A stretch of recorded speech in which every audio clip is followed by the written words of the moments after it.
રાત્રિનું ભોજન ચાલી રહ્યું હતું. આખો પરિવાર ટેબલ ઉપર બેઠો હતો. સાસુ, સસરા, દેવર, પતિ, અનિકાએ બધાની થાળીઓ ભરી.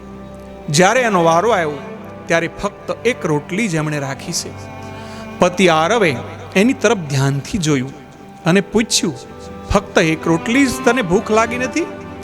અનિકાએ હળવા સ્મિત સાથે કહ્યું, પહેલા બધા એને ખવડાવીને અને પછી થોડું પોતાના માટે લેવાની મને આદત છે.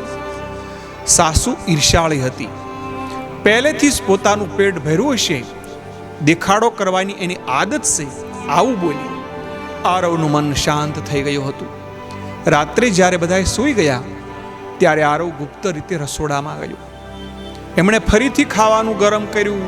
પ્રેમથી અને પત્ની માટે એક નવી થાળી બનાવી. એમાં 4 રોટલી, દાળ, ભાત, શાક અને મીઠાઈઓ બધી સજાવી છે.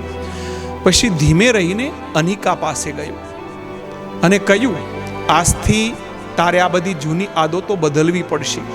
તું મારી પત્ની છે, મારી બરાબરીની સાથી છે. બાકી બધા સાથે નહીં, મારી સાથે તું સાલવાવાળી છે.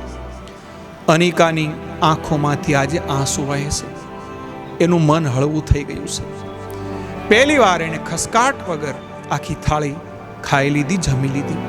એણે મનમાં વિચાર્યું કે સાસો સંબંધ એ જ છે જ્યાં સ્ત્રીને માન મળે, સ્ત્રીને સન્માન મળે. વહુ ગમે એટલી સારી હોય, ગમે એટલું સારું વર્તન કરે, પણ સાસુઓની આદત હોય છે ભૂલો શોધવાની. એટલા માટે વાલી બહેનો, તમને તમારા પતિનો પ્રેમ મળે એટલી તમારા પતિની કદર કરજો. જે તમારા પતિ પ્રેમથી ખવડાવે એ જમી લેજો, કારણ કે સાચા પતિ જ તમારા સાથી હોય છે.